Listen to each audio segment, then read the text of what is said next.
For advertisement, call 8125893028. Our Gmail maxtvtelugu@gmail.com.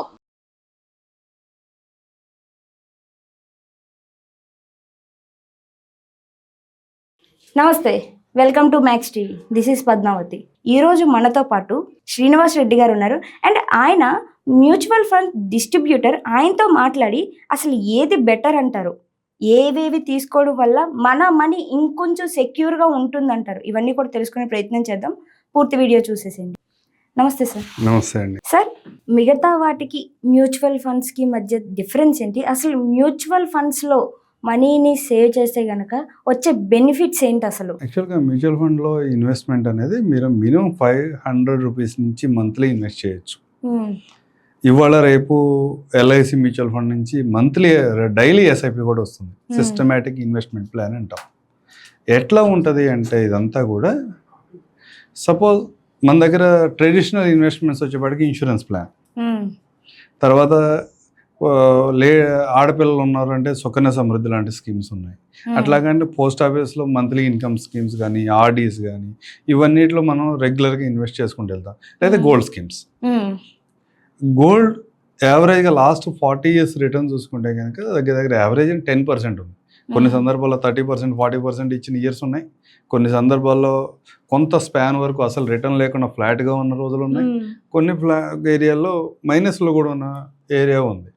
అట్లాగే insurance plan, ఏ traditional insurance plan తీసుకున్నా ఒక 20 years స్పాన్కి మీరు కనుక ఇన్వెస్ట్ చేస్తే మీకు 6% సిఏజర్ రిటర్న్ వస్తుంది. అందుకంటే 6 or 6.5% సిఏజర్ వస్తుంది. అందుకంటే ఎక్కువ ఏమీ రాదు. పోస్ట్ ఆఫీస్లో కూడా ఈరోజు 7 ఉంది.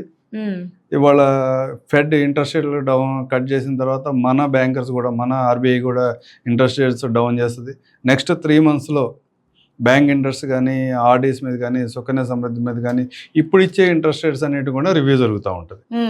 మేబీ అందుకనే డౌన్ సైడ్ కూడా వెళ్ళొచ్చు. ఇప్పుడున్న రేట్ నుంచి కొంచెం తగ్గియచ్చు. వీటన్నిటిలో ట్రెడిషనల్ ఇన్వెస్ట్మెంట్ ప్లాన్స్ అన్నిటిలో 6.5 నుంచి 7% వరకు రిటర్న్ వస్తుంటే, వేరే మ్యూచువల్ ఫండ్ లాస్ట్ 40 years నుంచి ఇండియాలో ఉన్నాయి. 40 years ఇయర్ ఆన్ ఇయర్ దగ్గర దగ్గర 14.5% రిటర్న్ ఉంది మ్యూచువల్ ఫండ్ మార్కెట్లో. మార్కెట్ కన్నా 2%, 3% ఎక్కువ మ్యూచువల్ ఫండ్ జనరేట్ చేయగలుగుతుంది. అంటే ఒక స్మాల్ క్యాప్, ఒక మిడ్ క్యాప్ ఫండ్ కానీ, ఒక ఫ్లెక్సీ క్యాప్ ఫండ్ లాంటి ఫండ్స్ని తీసుకుని 25-30 years కంప్లీట్ అయిన ఫండ్స్ని తీసుకుంటే కనుక మీకు 18% నుంచి 22% వరకు రిటర్న్ ఉంది. అంటే వేరే 1 లక్ష రూపాయలు కనుక మీరు 1995, 1996లో ఇన్వెస్ట్ చేసి ఉండి ఈ రోజు వరకు వదిలే ఆ ఇన్వెస్ట్మెంట్ కనుక మనం హోల్డ్ చేసి ఉన్నట్టయితే మీ వాల్యూ డిఫరెంట్ ఫండ్స్లో 1 CR నుంచి 4 CR వరకు ఉంది. ఇది మ్యూచువల్ ఫండ్లో ఉన్న కెపాసిటీ. దీంట్లో వేరే మ్యూచువల్ ఫండ్ అనగానే మార్కెట్, స్టాక్ మార్కెట్లో ఇన్వెస్ట్ చేస్తారు, ఏదో అయిపోతుందని మనం భయపడతాం. లాస్ట్ 40 years క్రితం 1978 ఆ రేంజ్లో మన మార్కెట్ స్టార్ట్ అయినప్పుడు 100 రూపీస్ ఉన్న వాల్యూ ఇవాళ 82,000 దగ్గర ఉన్నాం మనం. అంటే మీరు ఇమాజిన్ చేసుకోండి, 100 రూపీస్ వల్ల 82,000 అయింది. ఈ లోపల మీరు కనుక మీకు ఐడియా ఉండి పేపర్ని రెగ్యులర్గా వాచ్ చేసేవాళ్ళు అయితే మీరు అందరూ, మార్కెట్లో చాలా క్రాషెస్ వచ్చినాయి. Prime minister association, Indira Gandhi, Rajiv Gandhi, మార్కెట్లో సబ్ ప్రైమ్ రిలేటెడ్గా ఒక బబుల్ వచ్చింది ఒకసారి. హర్షద్ మెహతా స్కామ్ వచ్చింది మార్కెట్లో. అట్లాగే రీసెంట్ టైమ్స్లో ఇంకొక స్కామ్ ఉంది. తర్వాత కొన్ని గవర్నమెంట్స్, కోయలేషన్ గవర్నమెంట్ వచ్చిన సందర్భం కానివ్వండి, లేకపోతే కోవిడ్ రీసెంట్ టైమ్స్, వీటన్నిటి సందర్భంలో కూడా మార్కెట్ పడిపోయింది. 6 లక్షల కోట్లు పోయింది, 10 లక్షల కోట్లు ఆవిరైపోయింది ఇన్వెస్టర్ అమౌంట్ అని మనం మార్కెట్ న్యూస్ పేపర్స్ చూస్తూ ఉంటాం. ఇవన్నీ జరిగిన తర్వాత కూడా మీ 100 రూపీస్ నవ్వు 82,000 రూపీస్. మార్కెట్ ఎక్కడ పడిపోతుంది? ఇలాంటి మార్కెట్లో ఇన్వెస్ట్ చేస్తే మీకు డెఫినెట్గా 15% సిఐఆర్ అనేది 100% వస్తుంది. కాకపోతే మీరు ఎక్కడన్నా నాకు ఒక బాండ్ లాగా రాసిస్తారా అంటే ప్రతిదీ కూడా మన ఎక్స్పెక్టేషన్ మాత్రమే. లాస్ట్ ఏం జరిగింది, ఫ్యూచర్లో మనం నెక్స్ట్ 3-5 yearsలో మన ఎకానమీ ఎలా ఉంటుంది, ఎకానమీని బట్టి మనం ఎంత పెరుగుతాం అన్నది మాత్రమే చెప్పగలుగుతాం ఎవరైనా. కానీ పాస్ట్ 40 yearsలో ఏం జరిగింది అంటే ఏ మ్యూచువల్ ఫండ్ కంపెనీ కూడా క్లోజ్ చేసేసి ఇన్వెస్టర్ డబ్బులతో బయటకు వెళ్ళిపోలేదు. కొన్ని కంపెనీస్ మర్జ్ అయినాయి తప్పితే, ఒక ఎల్ఎన్టీ మ్యూచువల్ ఫండ్ ఉంది, ఇవాళ హెచ్ఎస్బిసి మ్యూచువల్ ఫండ్కి మర్జ్ అయింది. ఇట్లా కొన్ని కంపెనీస్ ఒక మ్యూచువల్ ఫండ్ వాళ్ళు వేరే మ్యూచువల్ ఫండ్లోకి మారారు, కానీ ఏ ఇన్వెస్టర్ సింగిల్ రూపీ కూడా ఎక్కడ ఇబ్బందిగా జరగలేదు. ఇది మ్యూచువల్ ఫండ్లో ఉన్న కెపాసిటీ.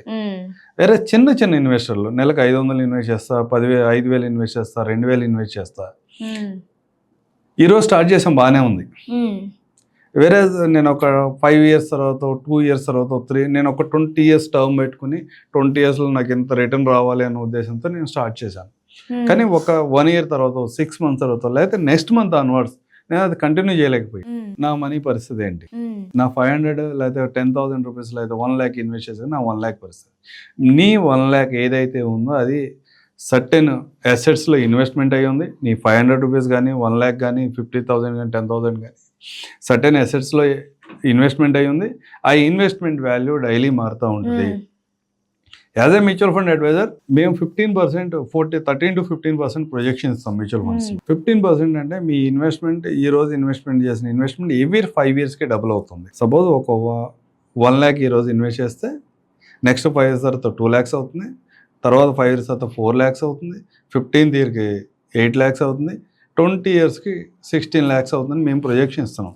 కానీ లాస్ట్ 20 yearsలో ఏం జరిగింది, ఒక 1 lakh ఇన్వెస్ట్ చేసిన వాళ్ళకి అంటే మినిమం వాల్యూ 40 lakhs నుంచి 80 lakhs మధ్యలో ఉంది.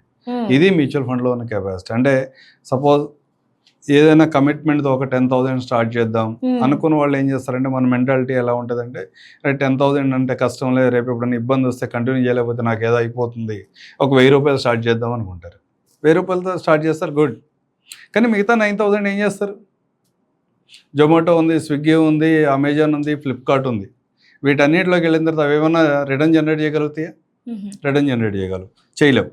అందుకని వీలైనంత వరకు మీ లైఫ్ని ఎలా డిజైన్ చేసుకుని రన్ చేయాలనుకున్నారో అలా రన్ చేయండి. దాంట్లోంచి కొంత అమౌంట్ని సేవింగ్ చేసి మ్యూచువల్ ఫండ్లో ఇన్వెస్ట్ చేయడం ద్వారా మీరు రిటైర్మెంట్కి ప్లాన్ చేసుకోండి ఫస్ట్. ఎందుకంటే ఎవరి నీడ్కి మీరు చదువుకోవాలనుకుంటున్నారు, ఎడ్యుకేషన్ లోన్ ఉంది, మీరు ఇల్లు కొనాలనుకుంటున్నారు, మీకు హౌసింగ్ లోన్ ఇస్తాం, మీరు ఏదైనా టూర్కి వెళ్దాం అనుకుంటున్నారు, బజాజ్ కార్డు ఉంది, మీరు ఏదైనా హోటల్లో ఫంక్షన్ చేయాలనుకుంటున్నారు, వాడు కూడా బజాజ్ కార్డు ఈఎంఐ ఇస్తున్నాడు. మీకు ఏమీ లేనిది రిటైర్మెంట్కి మాత్రమే, మీకు ఏ ఆప్షన్ లేదు. మీరు సేవ్ చేసుకోవాలి, ఆ మనీ నా టైంలో వాడాలి, లేదా అన్నిటికీ రాజీ పడిపోయి ఓ పక్కన కూర్చోవాలి. ఇంతకు ముందు వాళ్ళ అంటే మన పేరెంట్స్ కానీ గ్రాండ్ పేరెంట్స్ కానీ లైఫ్ స్టైల్ ఉండేది అంటే వాళ్ళకి ఏదైనా ఎంజాయ్మెంట్ కావాలి అంటే పక్క వాళ్ళతో మాట్లాడతారు, బజార్కి వెళ్ళి కూర్చుంటారు, అయిపోయారు. అదే ఎంజాయ్మెంట్ వాళ్ళకి. కానీ ఇవాళ మన లైఫ్ స్టైల్కి వెళ్ళి వచ్చేవాడికి ఎలా ఉంది, సంవత్సరానికి 2 సార్లు టూర్కి వెళ్ళాలి, టీవీలోనో యూట్యూబ్ ఛానల్స్లోనో ఏమన్నా ఈ టెంపుల్ బాగుంది అంటే మనం అక్కడ టూర్కి వెళ్తానే ట్రై చేస్తాం. టూర్కి వెళ్ళడం తప్పేం కాదు, టెంపుల్ దర్శనానికి వెళ్తాం తప్పేం కాదు. అంటే మార్కెట్ కూడా మన ఇన్ఫ్లుయెన్స్ చేసి మన దగ్గర ఎక్స్పెన్సెస్ ఖర్చు పెట్టిస్తుంది, మన ఇన్కమ్. ఇవన్నిటిని నీ 35 నుంచో 25 నుంచి 50 or 60 వరకు మీరు ఎర్న్ చేసినంత వరకు మీరు 100% చేయగలుగుతారు. 60 తర్వాత మీ యాస్పిరేషన్స్లో తేడా ఏమీ రాదు, మీ ఎక్స్పెన్సెస్లో తేడా ఏమీ రాదు. ఓన్లీ థింగ్ మీరైతే జాబ్ చేసే వాళ్ళైతే మీకు శాలరీ ఉండదు. ఎందుకంటే వాళ్ళందరికీ ఎవరికి పెన్షన్ జాబ్స్ కాదు, అందరికీ కూడా పెన్షన్లెస్ జాబ్సే, మీకు అక్కడ శాలరీ ఉండదు. మీరు బిజినెస్ చేసేవాళ్ళైనా కానీ మీ నెక్స్ట్ జనరేషన్ బిజినెస్లోకి వస్తూ ఉంటారు. మీ కంట్రోల్ బిజినెస్ మీ బిజినెసెస్ మీద కానీ మీ ఫైనాన్షియల్స్ మీద కానీ మీ కంట్రోల్ తప్పింది. కానీ ఇవాళ ఉన్న మెడికల్ అడ్వాంటేజ్, ఇంతకుముందు 70 years తర్వాత ఎక్కువ బతకర్లే అనుకునేవాళ్ళం, కానీ ఇవాళ మన చుట్టూ ఉన్న సరౌండింగ్ పార్కులకి వెళ్ళి చూస్తే తెలిసింది 85 years వరకు కూడా హెల్తీగా బతుకుతున్నాం. అంటే ఒక 35 years ఎర్నింగ్ లైఫ్ చాలా ఎంజాయ్గా జరిగింది. ఇంకా 25 years రిటైర్మెంట్ లైఫ్ను కూడా మనం సెక్యూర్గా ఉంచుకోవాలంటే రిటైర్మెంట్ ప్లాన్ చేసుకోవాలి. ఆ రిటైర్మెంట్ ప్లాన్ కోసం అది 1000తో స్టార్ట్ చేస్తామా, 2000 స్టార్ట్ చేస్తామా, 10,000 స్టార్ట్ చేస్తామా అనేది మనం ఒక ప్లాన్ చేయాలి. అంటే మన లైఫ్ స్టైల్ ఈరోజు ఎలా ఉంది, ఆ రోజు ఎలా ఉంటుంది, ఆ రోజు ఉన్న ఖర్చులు మీట్ అవ్వాలంటే మనం ఎంత ఇన్వెస్ట్ చేస్తే, ఏ వేలో ఏ ప్రొడక్ట్లో ఇన్వెస్ట్ చేస్తే ఎంత వస్తుంది. మీరు కూడా ఇంకా ఇలాంటివి ఏమైనా చేయాలనుకుంటే కనుక ఖచ్చితంగా కామెంట్ సెక్షన్లో కామెంట్ చేయండి. అండ్ ఈ వీడియో అసలు మీకు ఎలా అనిపించిందో ఖచ్చితంగా కామెంట్ చేయండి. And today this video guys, ఇలాంటి మరెన్నో వీడియోస్ మీ ముందుకు తీసుకురావడానికి నేను ట్రై చేస్తూనే ఉంటాను. సెలవు.